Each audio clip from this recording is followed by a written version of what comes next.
Bueno, les damos la bienvenida a un nuevo episodio de Pistas Sonoras, hoy en colaboración con Historia de Costa Rica, que es una página sobre todo de Instagram, de Facebook, de redes sociales, que ha venido haciendo un trabajo muy importante de divulgación desde hace varios años. Les saluda Marvin Cotto de Pistas Sonoras y las radioemisoras de la UCR, y hoy nos acompañan los dos amigos de Historia de Costa Rica. A ver, tal vez que se presenten. Sí, Bueno, mi nombre es Luis Martínez, sí, soy parte de Historia de Costa Rica, un proyecto que busca acercar la historia a los jóvenes, a las personas más jóvenes, a los que andan por ahí en redes sociales, y agradecido por la invitación. y Gabriel Cerdas, igual agradecidos por la invitación, la primera vez aquí en la UCR con una colaboración así directa, entonces muy agradecidos, ¿verdad? Desde de la UCR, ¿verdad? La historia, todo que tiene, académica y demás, y nosotros muy agradecidos. Y bueno, nuestro entrevistado hoy es Carlos González Ruiz, que ya ha estado en ambos programas, en Pistas Sonoras, y también ha conversado con ustedes en el podcast de Historia de Costa Rica, pero vamos a darle un poco de seguimiento al tema que ha investigado con mucha exhaustividad en este libro, que es Costa Rica y la Guerra Civil Española, la voz de los intelectuales, que es un trabajo de investigación muy importante y muy también que abarca mucho la década del 30 aquí de Costa Rica también en su historia intelectual. Entonces, muchas gracias por estar con nosotros. Un verdadero placer y un honor, desde luego, estar en esta colaboración tan bonita y que conecta, como comentábamos, ambos mundos, el de una divulgación más, digamos, popular, más cerca de la juventud, y desde luego una divulgación también muy importante que se hace desde la Universidad de Costa Rica, desde esta radio, y bueno, y con dos programas que personalmente, de los que personalmente soy fan y que llevo escuchando ya mucho tiempo. Sí. Bueno, Sí, bueno, de nuestro episodio abarcamos bastantes temas. Fue un episodio largo de 1 hora y 40 minutos. Por el momento lo han visto más de 1.400 personas solo en YouTube. En Spotify, por ahí debe andar también las cifras, siempre son muy parecidas. Pero sí, bueno, en este íbamos a tocar unos temas que Carlos nos trae, que habíamos visto previamente, que tal vez en el podcast no le dimos el énfasis Ujú. más directo, entonces aquí venimos a evacuar esos últimos temas que quedan, ¿verdad? claro. Tal vez nada más, antes de empezar brevemente, podría tal vez resumirnos de qué se trata esta investigación, de nuevo un poco el periodo que abarca y sí, un poco cuál es el enfoque, nada más por la gente que no ha escuchado los programas anteriores. Efectivamente, el volumen lo que trata de arrojar es nueva luz sobre el impacto que tuvo la Guerra Civil Española en Costa Rica, eso sí, centrándose en sus intelectuales. Por lo tanto, el libro tiene dos partes bien diferenciadas. Una primera parte que es una introducción de en torno a 80 páginas en las que se explica el impacto que tuvo la Guerra Civil Española en diferentes debates que ya había en Costa Rica. Por ejemplo, la cuestión de la mujer, la Iglesia Católica, el gobierno de León Cortés, porque recordemos que justo gobernaba en ese periodo de la historia, que bueno, la Guerra Civil Española abarca del 36 al 39. También, desde luego, todos los costarricenses que participaron en la guerra de alguna forma, tanto voluntarios como testigos, además testigos muy curiosos, como un par de futbolistas bastante conocidos en el país. Y después hay una amplísima sección, que es el grueso del libro, que está compuesta de perfiles intelectuales de 100 personas que escribieron sobre el conflicto. Eso sí, el término intelectual es elástico, no es solamente una persona, digamos, consagrada, un escritor, como puede ser Joaquín Gutiérrez o el Carmen Lira, sino también personas que simplemente escribieron sobre el tema y por lo tanto las incluimos como intelectuales porque, que es lo importante, participaron del debate público, político, literario, mediático que produjo la Guerra Civil Española en Costa Rica y que desde luego se vivió como si fuera en carne propia, como si fuera un conflicto doméstico. Sí. Sí, claro, yo creo que esto es muy interesante, sobre todo por la época que comentamos de los 30. Costa Rica estaba en un auge económico increíble. O sea, hay que recordar que, por ejemplo, el gobierno de León Cortés se le conoció como el gobierno del cemento y la varilla por el desarrollo que tenía. Entonces, por una parte teníamos un desarrollo económico soñado, pero teníamos un conflicto social importante, entendiendo que la comunidad española en Costa Rica siempre ha sido muy grande, no solo desde, obviamente, la época colonial, sino que siempre ha sido un país a gusto para los españoles. Entonces, es una época muy interesante porque vivíamos como esa gran dicotomía de tener una economía muy, muy próspera, pero que socialmente estábamos en muchos conflictos. De hecho, hasta que llegaban desde las Europas hasta aquí e impactaban el área social de Costa Rica. Entonces, mucha gente podrá pensar, ¿qué tanto tiene que ver esto con esto? No, claro, es que todas las olas de pensamientos de las Europas llegaban aquí y se adaptaban aquí.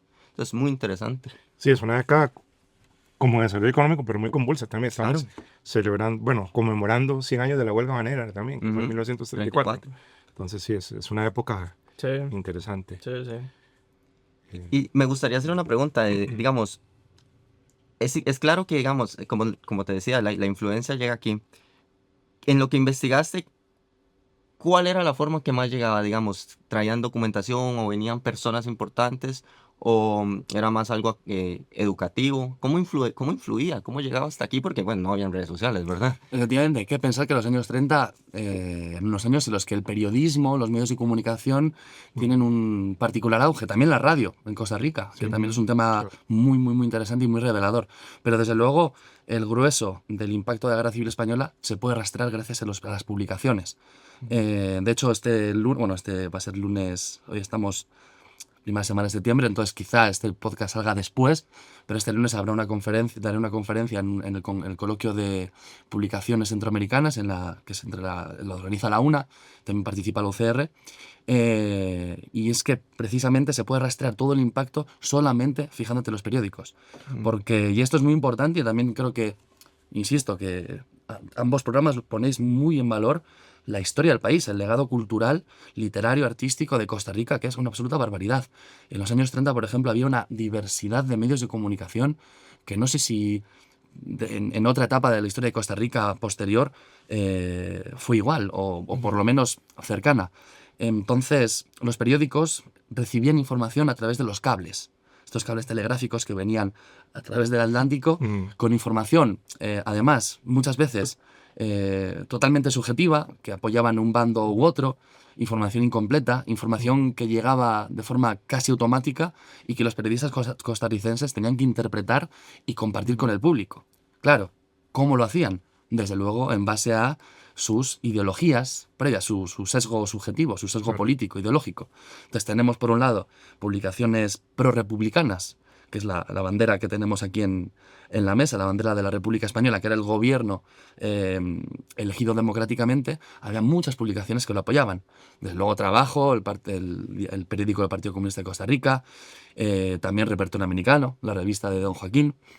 Podemos pensar también en Liberación de Vicente Sáenz, pero también periódicos más generalistas como La Prensa Libre, La Hora, incluso hasta cierto punto Diario de Costa Rica, aunque era quizá más neutral, o también revistas, es que no recuerdo muy bien porque es un poco híbrido entre revista y periódico, La Semana Cómica, que era de corte satírico y que constantemente hablaba de la guerra civil, pero en clave cómica, que también dice mucho de cómo se vivía la política o la literatura, todas las cuestiones sociales en la Costa Rica de entonces, que también había espacio para humor, incluso en momentos tan difíciles. También es verdad que otra forma, que también a través de la prensa, a través de la cual llegó información, fue gracias a las personas que estaban allí, los testigos, los voluntarios que fueron a luchar en España. Estas personas, que en muchos casos eran personas totalmente desconocidas, de repente fueron las más deseadas por los medios de comunicación. Y hay varias revistas, por ejemplo a Teodoro Reyes, que era un estudiante de medicina que estaba en Madrid, y lo entrevistó, si no recuerdo mal, el diario La Hora, y fue, que no sé si fue en portada o segunda página, pero algo como muy relevante. También podemos pensar en, yo creo que este futbolista es muy conocido, Morera. Alejandro Morera, el mago del balón, ¿no? Creo que Morera Soto, sí. Morera Soto también estuvo en la prensa y de hecho fue repatriado a Costa Rica desde Francia porque tuvo que cruzar los Pirineos a pie junto a Vicente Sáenz, que me encantaría saber de qué hablaron. Sería muy divertido pensar en el barco, una conversación entre Vicente Sáenz y Morera. O podemos pensar también en Antonio Trabado, que fue un voluntario que luchó con la costarricense, que luchó con la República. Rafael Ángel Llúberez Zúñiga, estudiante de matemática, que también decidió utilizar sus ahorros que tenía gracias a sus clases de matemáticas para ir a España y representar a Costa Rica en las brigadas internacionales que ayudaron a la República en nuestra guerra y que estuvo constante comunicación con los periódicos locales. También Vicente Sáenz, por ejemplo, él de hecho estuvo mandando crónicas al diario La Hora durante muchas semanas y eso de hecho terminó convirtiéndose en un libro que se llama España Heroica, publicado precisamente por un sello editorial propio del periódico La Hora, que también nos dice mucho del vínculo entre periodismo, literatura. Todas las publicaciones tenían siempre algún tipo de referencia artística, literaria, y desde luego albergaban las plumas de los más célebres intelectuales y, como decía antes, intelectuales no tan de renombre, pero que tenían algo que decir. Y todo el mundo tiene algo que decir. Era la hora donde José Marín Cañas publicó El Infierno Verde en entregas, me parece. Creo Puede que ser que sí. él era colaborador de La Hora, entonces también sí tenía como esa parte literaria también, ¿no? Pero, No, y muy interesante. Hay algo muy curioso, un par de curiosidades. Es que, bueno, de hecho, después de esa experiencia es que don Alejandro Morera vuelve y incursiona en política en Costa Rica. Don Alejandro Morera llegó a ser cierto. alcalde de Alajuela. Tal vez yo creo que su experiencia lo marcó. Y después algo interesante es que mencionabas que aquí se tomó mucho la cosa sátira. En Costa Rica siempre se ha usado. Y sobre todo en ciertos gobiernos, sí. Al punto que León Cortés emite una ley que se llama la Ley Gurdián, que es básicamente una ley de censura completa por la cantidad de mofas y caricaturas que le hacían. Él tenía una frase muy popular que era Cortés con los ricos, León con los pobres, y desde ahí empezaba un montón de tal. Y demuestra cómo era tan influyente la opinión de los medios de comunicación que fue censurado. O sea, en su momento se aplicó mucha censura. Sí. Sí, el tema de la censura más es muy, muy interesante, muy revelador. Nico, si no recuerdo mal, que habría que mirarlo, pero creo que Ley Gurdián, el León Cortés la utilizó y la mantuvo, pero creo que viene del gobierno anterior, que fue promulgada en el 34 por el gobierno de Ricardo Jiménez, creo recordar. En cualquier caso, claro, una cosa es que exista la ley, otra cosa es la aplicación ¿Quién la usa interesada. más? Sí, igual ¿Y a cómo se Ricardo usa? Jiménez le caía con las mismas. Hay un montón de Sí, Ricardo Jiménez también fue muy... caricaturas. Fue ¿sí? correcto, fue muy... No, y ahí yo creo que ninguno se salvaba, porque siempre iban a existir ¿verdad? Personas que no llevan los pensamientos del presidente como actualmente. Siempre va a ser así. no, igual aquí la sátira política ha sido una Sí, tradición sí. muy, muy antigua y los chistes de los presidentes que Sí. se hacían, yo me acuerdo de niño, los chistes de Calderón, los chistes de Figueres, Claro. Sí. que creo que se ha perdido un poquito eso, debería volver, Sí. pero Pero Se ha porque perdido. yo creo que siento que es más por los dibujantes, realmente como que no Sí, es sí, tanto sí. como Sí, que no hay nadie que llegue como la alejan el arte tal vez de la política. bueno, ahora hay memes, Sí, ahora lo Ahora que hay memes. existe podemos es decir como que es como la ajá, caricatura política de ahora. los Photoshop Sí, que uno sí. ve ahí raros, pero claro, digamos, demuestra también cómo buscó la sociedad costarricense comunicar lo que estaba pasando. Creo que es algo también que aquí podríamos nosotros decir, es que a la población no se le puede hablar igual siempre. Hay que saber cómo hablarle, en qué momento hablarle y todo. Y yo creo que por eso es que todo lo que pasaba en España, a diferencia de lo que pasaba, por ejemplo, en otros países, impactó más porque supieron cómo comunicárselo a Costa Rica. Bueno, aquí incluso las marcas se decantaban por un bando u otro. En una investigación que hizo Gabriel era cerveza. Bueno, sí, yo había tirado algo, pero Ajá. más Carlos me ha Y pasado los te lo recortes, pasó, sí. era de que cervecerías completamente decantadas de un lado a otro, marcas aquí. Efectivamente. Eso también quería preguntarte, ¿cómo fue el impacto económico? ¿Influyó? En parte sí. Por ejemplo, empieza antes del impacto económico, para comentar lo de las marcas, que es muy divertido. El diario Trabajo denunció que la cervecería Ortega, que era la cervecería creadora de las cervezas Bavaria e Imperial, que son las cervezas que yo, pues sinceramente, bebo a día de hoy, se celebraban los triunfos de Franco, de Mussolini y de Hitler en España. Y de hecho hay también un cartel, una publicidad de Imperial, hablando algo así como, bueno, ya al final de la guerra, diciendo, si es usted gobernista, partidario republicano, beba para olvidar; si es usted favorable a Franco, beba y celébrelo. Pero eso sí, con un Imperial. A nivel económico, pudo tener cierta influencia, sobre todo por el tema de la comunidad, de la colonia española en Costa Rica, particularmente en San José, que era muy potente. Muy potente además en lo que nos atañe, que es la cuestión de las publicaciones y los libros. Le podemos pensar en la editorial Hermanos Trejo o Imprenta más bien, en la empresa de la familia Borrasé, propiedad del diario La Prensa Libre, Ujú. marcadamente pro-republicanos además, pero hay que decir que la mayor parte de la colonia española era profranquista. No sé si... Bueno, además existe a día de hoy la Casa de España, aquí en San José, la Casa de España, que era la sede de la Sociedad Española de Beneficencia.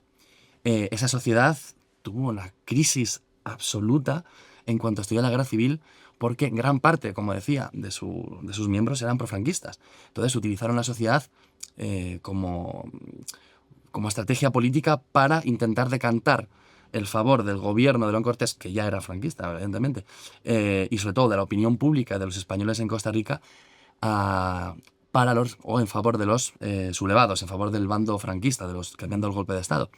Es muy curioso o es muy interesante cómo se puede rastrear en la prensa cómo no solo se marcaba la división, por ejemplo, hubo reuniones entre porque claro, había dos embajadores, había un embajador que era el oficial, que era el republicano, y luego ese embajador renunció y dijo, no, yo ahora represento a los intereses de Franco.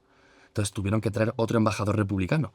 Y en la prensa está recogido cómo, claro, estuvieron riñendo todo el tiempo, incluso ponían anuncios en los periódicos anunciando las horas de recepción en la legación, la embajada, y hubo literalmente una batalla, hubo una pelea física entre españoles en la legación por su control. A nivel económico, ¿no? Hay un cierto impacto, por ejemplo, en la publicidad. Hay que pensar que los periódicos en esta época se financiaban principalmente con publicidad. Claro, Costa Rica tenía 500.000 habitantes. Entonces todo el mundo se conocía. Es algo que ya más o menos ocurre ahora y sois 10 veces más personas, sois creo 5 millones más o menos. Sí, sí. Pero entonces los diarios prorepublicanos, o La Hora, La Prensa Libre y demás, tenían publicidad de empresas, por ejemplo españoles o también costarricenses, que eran prorepublicanos. Sin embargo, en diarios como La Tribuna o el diario católico La Época, que eran marcadamente profranquistas, las publicidades tenían que ver con personas que tenían una vinculación ideológica con Franco. Hasta ese punto económico afectó el conflicto español. Que no pensaría que, bueno, la comunidad española en Costa Rica también tenía todavía una relación con España, tanto de familias como una relación económica. Entonces también eso creo que influía mucho en cómo se vivía el conflicto acá. También porque también esa comunidad era influyente en el aspecto intelectual, influyente en el aspecto económico, tenían negocios, almacenes y demás. Entonces creo que también tiene que ver eso, digamos. Efectivamente, hecho como una curiosidad que esto... A ver, hay cosas que... Hay un libro previo a este, que es de Ángel María Ríos Espariz, de 1997, que se llama Costa Rica y la Guerra Civil Española. Y el mío, pues simplemente añadí la voz de los intelectuales. Ujú. Y es un trabajo pionero excelente porque, claro, yo he utilizado internet y tengo hemerotecas Claro. digitales en las que puedo buscar cosas de manera mucho más fácil. El trabajo de Ríos Espariz es impresionante. Lo que sí que verdad es que me ha permitido tener una base para ir un poco más allá. Y hay un dato curioso, hablando, porque antes mencionábamos la United Fruit Company, y también mencionábamos la cuestión económica, la importancia de la cuestión económica en el conflicto y en el impacto en Costa Rica. Un ejemplo clarísimo de cómo estaban los intereses alineados a favor de uno u otro bando reside precisamente en el líder de la Falange Española en Costa Rica. Para contextualizar, la Falange Española era un partido de extrema derecha, un partido filofascista, que se creó en el 34, inspirado por el fascismo alemán de Mussolini. De hecho, ellos fueron un poco el nexo con Mussolini para que les ayudaran a dar el golpe de Estado. La Falange Española en Costa Rica tenía cientos y cientos y cientos de miembros, y su líder era un español, Mariano Álvarez Melgar, y después su hijo, Mariano Álvarez Melgar Iraeta. Pues bien, este tipo no era solo el líder de la Falange, sino que era el abogado de la United Fruit Company, lo cual habla mucho de los intereses económicos de uno y otro bando. Claro. De hecho, otro descubrimiento que también es como muy morboso, es que en los medios de comunicación costarricenses aparece que en el 37 fallece este señor, con 71 años. Simplemente fallece, se celebrará una misa en su honor, el velatorio, todo. Lo que no dicen en ningún lado es cómo fue la muerte. Todo el mundo pensaría que es natural. Gracias a... Costa Rica tiene una sistematización de sus archivos fantasiosa, y se pueden ver los registros de bautismo, de nacimiento, de defunción. Y de función. Sí. Accedí al registro de defunción de esta persona, y el líder de la Falange Española en San José amaneció en su casa muerto de un disparo a la cabeza. No se sabe nada, no se sabe si fue un asesinato, si fue un suicidio, pero todo apunta, bueno, todo apunta no, fue efectivamente una muerte violenta. Entonces hablamos de que es algo incluso más complejo, Claro. más visceral que lo que uno podría Pero en su pensar. momento eso no trascendió, esa información. No trascendió y lo que sí que es cierto, que esto también es interesante, es que luego el hijo fue el heredero, ocupó el cargo de líder de Falange Española. Ujú. En cuanto él ocupó el puesto, hubo 2 personas que dijeron no, somos nosotros los nuevos líderes, presidente y vicepresidente. Y hubo una polémica en medios de comunicación, lo cual a uno le puede hacer pensar que el posible asesinato tiene que ver con esa herencia del cargo de líder de la Falange Española en Costa Rica, que era muy codiciado. Y, perdón, dentro de estos falangistas de acá de Costa Rica, ¿podemos decir que eran españoles todos o habían costarricenses que estaban ideológicamente atraídos hacia el fascismo, digamos? Había costarricenses también. Hay un recorte de la tribuna del 12 de octubre de 1937 que, bueno, un recorte no, es la portada, de hecho doble, es un reportaje con muchísimas fotografías y el reportaje trata sobre la jura de bandera de los jóvenes falangistas ticos y españoles. Más de 1.500 personas se reunieron en ese evento al que asistió, que bueno, que esto además es bastante conocido en Costa Rica, al que asistió el rapsoda español José González Marín, que fue a quien los antifascistas costarricenses boicotearon en el Teatro Raventós Claro. en el 7 de noviembre del 37. Entonces hablamos eso, de cómo de repente, porque además era un rapsoda, era una persona que está haciendo una gira supuestamente literaria por Hispanoamérica. Era como un recitador, ¿no? Era un recitador, efectivamente. Estuvo en Ujú. Venezuela, en Colombia, en Argentina, en Uruguay, en Chile. También estuvo en Nueva York, también estuvo en Guatemala y creo que unos 5 o 6 países más. Entonces estaba haciendo una gira realmente propagandística. Es un caso bastante interesante. Justo este tipo, José González Marín, cuando viene, es agasajado por la prensa local. Por ejemplo, Pepe Marín Cañas, profundamente republicano, le invitó al periódico, le hizo un reportaje a todo color. O sea, era una persona que era muy respetada porque era un rapsoda español. Y en Claro. esa época, un rapsoda español, o bueno, donde fuera, tendría mucha popularidad. Claro. Era muy, de hecho, ya muy famoso. Este reportaje que comentábamos de la Falange del 12 de octubre en el diario La Tribuna, un diario además muy interesante, claro, cuando lo leyeron los compañeros del Partido Comunista de Costa Rica, del Partido Socialista, Liga Antifascista, el Grupo Pro República Española, organizaron este boicot en el que precisamente participó el grueso de la generación del 40. Recordemos que, por ejemplo, Yolanda Oramuno perdió su trabajo por su participación en el boicot. Luisa González fue detenida, también estuvo Carmen Lira, estuvo Joaquín Gutiérrez, estuvo Fabián Dobles, lo cual nos da una idea de ese impacto absoluto que tuvo, de cómo un evento que podría haber pasado desapercibido de repente se convirtió en una campaña, en una batalla campal que se saldó con la policía sacando las cinchas y apoyados por falangistas agredieron a los manifestantes, hasta el punto de detener, si no recuerdo mal, a casi 30 personas, entre ellos el hermano de Pepe Marín Cañas, curiosamente. Sí. Interesante. Eso es, bueno, primero en la historia de la muerte de este líder, creo que eso es algo muy costarricense.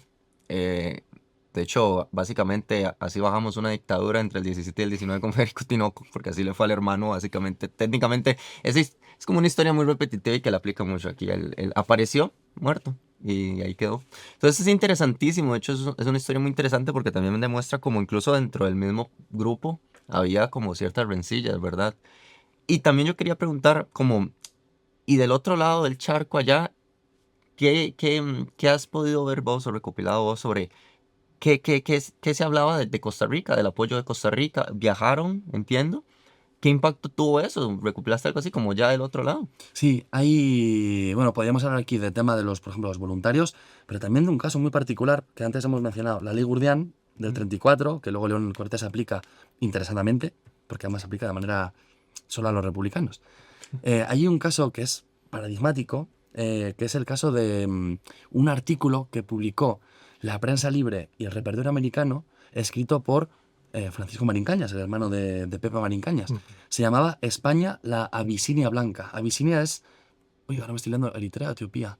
Este país es un país que invadió Mussolini y bueno, el que causó, prácticamente un genocidio. Entonces, este intelectual, Federico Marín Cañas, creó un paralelismo entre esa Abisinia atacada por los fascistas y la España invadida por los nazis y los fascistas. Recordemos que sin el apoyo de Hitler y Mussolini y las decenas de miles de soldados que enviaron, no habrían ganado nunca la guerra. No eran tantos.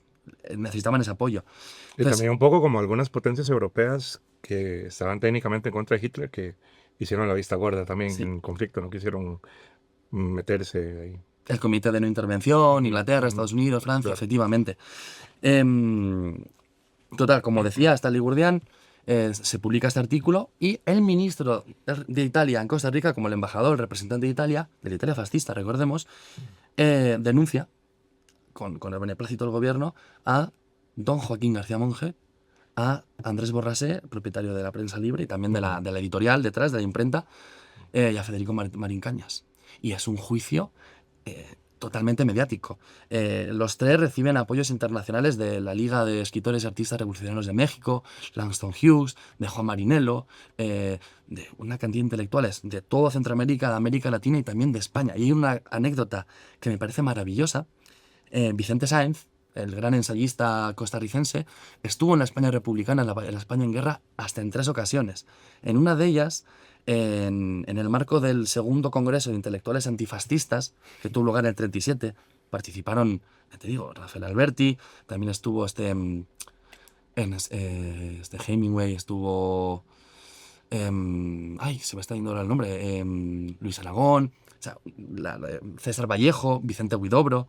Pues con toda esa gente en el público, Vicente Sáenz salió a dar un discurso y dijo: por favor, ruego un aplauso para Federico Marín Cañas, para Andrés Borrasé y sobre todo para don Joaquín García Monge, que están luchando por la España republicana desde Costa Rica y que se están enfrentando al gobierno costarricense por una denuncia del ministro fascista en San José.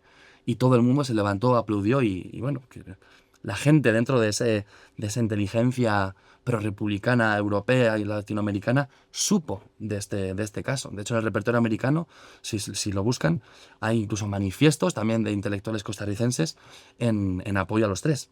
Y nada, el juicio se saldó con creo que dieron una pena de prisión solamente a Federico Marín Cañas de 10 días. Fue muy leve. ¿Qué pasa? Hablábamos antes de cómo fue aplicado de manera desigual. El diario Eco Católico, un diario de la Iglesia Católica, bueno, durante los años 30, sobre todo 36 y demás, hay artículos en los que hablan muy positivamente de Adolf Hitler. Eran simpatizantes, muchos de ellos eran simpatizantes fascistas o nazis. ¿Qué pasa? Que luego Hitler, en la Alemania nazi, empezó a perseguir a los católicos. Entonces ya no les empezó a gustar tanto. Y hubo un presbítero, creo que era Rafael María Guillén Quirós, que denunció a la Alemania nazi en el Eco Católico. ¿Qué pasó? Lo mismo. Denuncia del ministro, creo que era el ministro alemán en Costa Rica. A diferencia del primer caso, de don Joaquín y demás, no prosperó, se quedó ahí. Al parecer, mi teoría es que se resolvió con una reunión a 3 partes y se terminó. Eso sí, Carlos Borge, que era el editor de la publicación, en todo momento defendió a su colaborador y dijo que no había hecho nada malo, que eso también, bueno, pues es revelador y me parece interesante. En cuanto hacia en sí a la Iglesia Católica, era no sé quién era el arzobispo ahí, Monseñor Sanabria es en el 39, no sé. ¿Quién estaba ahí? Estaba por ahí ya. Sí, Monseñor, ahí estaba de Alajuela. Sí. Estaba de Alajuela. ¿Qué decía en sí? Aparte de ¿verdad? Que mencionaste este padre. En sí, ¿qué decía? Porque la iglesia, ¿verdad? Tiene mucho impacto, ya tiene mucho impacto más en esas fechas aquí en Costa Rica. Entonces, obviamente, mucha gente se influenciaba por lo que decía la iglesia. ¿Qué decía? ¿Qué bando tomaba? ¿Y siguió siempre así o cambió un poco? Claro, Monseñor Sanabria era muy inteligente y fue muy inteligente en el caso de la Guerra Civil Española y no se pronunció abiertamente. Lo que sí encontré de manera muy casual, porque tuve que leerme todos los periódicos de Costa Rica del 36 al 39 y un día vi un pequeño recorte, creo que era en el Diario de Costa Rica, que hablaba de un libro que iba a sacar otro presbítero, Ramón Junoy, que era catalán, pero ya estaba naturalizado costarricense. El tipo era de una familia, pertenecía a una familia catalana más bien liberal e incluso anticlerical, pero él su vocación era la religión. Pero él se crió en ese ambiente. Fue a Ecuador, se recibió como cura y luego fue destinado a Costa Rica, donde ya se quedó a vivir y se naturalizó. Y él escribió un libro que era algo así como no sé si como el conflicto de España ante el mundo cristiano, algo por el estilo, ahora mismo no recuerdo todo bien, creo que lo tengo por aquí apuntado, ahora lo buscaré, pero en cualquier caso, en ese artículo, en ese libro, perdón, o casi folleto, porque era un libro bastante pequeñito, em, este cura, a ver, el clero español ante la Guerra Civil Española, sí, del 38, hablaba de que, a ver, en realidad, el clero español, las altas jerarquías del clero eran extremadamente ricas y que por lo tanto él entendía que hubiera por parte de la población algún tipo de, no vamos a decir odio, pero bueno, un cierto resquemor con esa alta jerarquía. No hablaba de los curas. Mm. De hecho, le hablaba con mucha pena de cómo sus compañeros curas de iglesias pequeñitas de pueblo habían sido asesinados durante las primeras semanas del conflicto como una especie de venganza por parte del pueblo. Él se lamentaba de ello, no es que estuviera a favor de los asesinatos de nadie. ¿Qué hizo Monseñor Sanabria? Y esto se puede consultar en la prensa. Trató de censurarlo. Dijo que no lo sacara hasta que la archidiócesis lo comprobara y lo examinara y modificara lo que tuviera que modificar. Y directamente se opuso a su publicación, animó a que no saliera nunca. ¿Qué pasó? Que al final sí que salió. Eso es lo único de Monseñor Sanabria. En cuanto a la Iglesia Católica, si uno estudia los diarios católicos de la época, Eco Católico, La Época, e incluso El Mensajero del Clero, que era, El Mensajero del Clero era la revista oficial de la Archidiócesis de San José, si no recuerdo mal. Incluso ahí hay artículos en defensa de Franco. Básicamente el relato que mantenían era que la Guerra Civil Española era una cruzada contra el comunismo, que el bando republicano español eran totalmente anticlericales, que se la pasaban asesinando monjas y curas, cosa que a las primeras semanas de la guerra sí que es verdad que hubo asesinatos a clérigos, no por parte de las autoridades gubernamentales, sino por parte de las turbas desorganizadas de gente que tomó la justicia por su mano y como ellos pensaron que era justo, claro, que son matar a alguien, pues evidentemente mucha justicia no hay.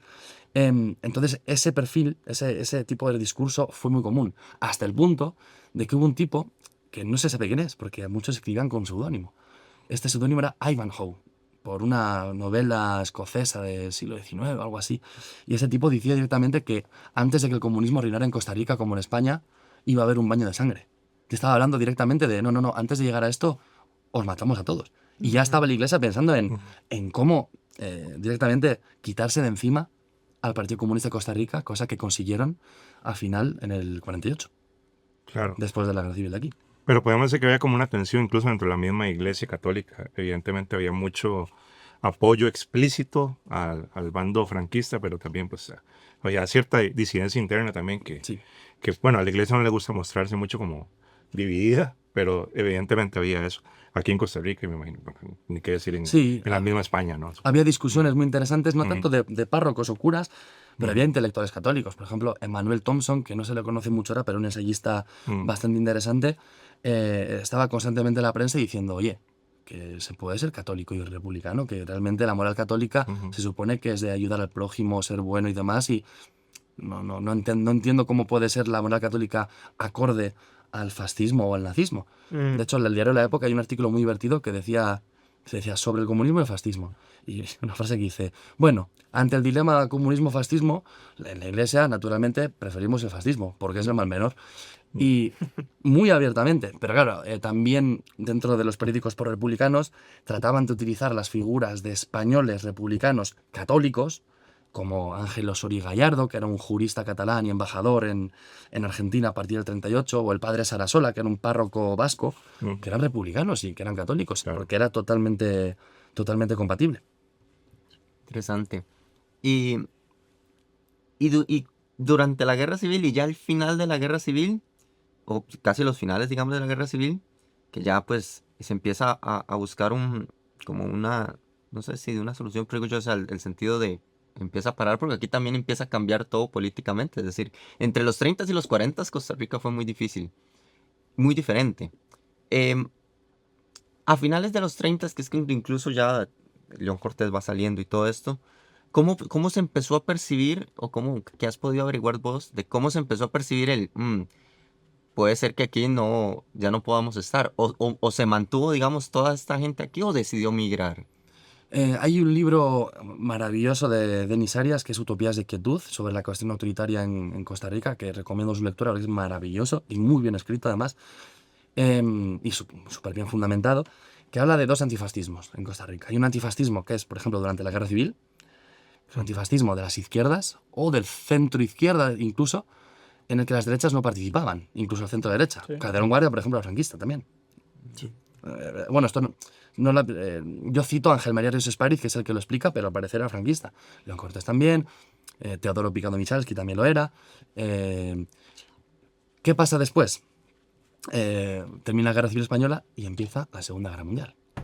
Costa Rica, la política, digamos, la política exterior, ¿quién la marcaba? ¿Costa Rica? No. No. Estados Unidos, Nunca Estados la Unidos de América. Claro, Estados Unidos de repente empieza la Segunda Guerra Mundial y está en el bando de los aliados, ¿no? Claro. ¿Qué pasa? Que ahí empieza un antifascismo un poco de pose. Ya los antifascistas de repente son todos. Sí. El diario La Tribuna, ¿os acordáis que era el diario franquista por excelencia? Ya no, ahora de repente es súper demócrata y antifascista. Mm. También por algo muy curioso, que esto lo contaré también el lunes en la conferencia, pero bueno, como esto sale después no pasa nada. Que por un curioso vínculo que hay entre la prensa anarquista española de los años 20 y el semanario Universidad, que está aquí al lado. Hay un vínculo muy curioso y muy bonito.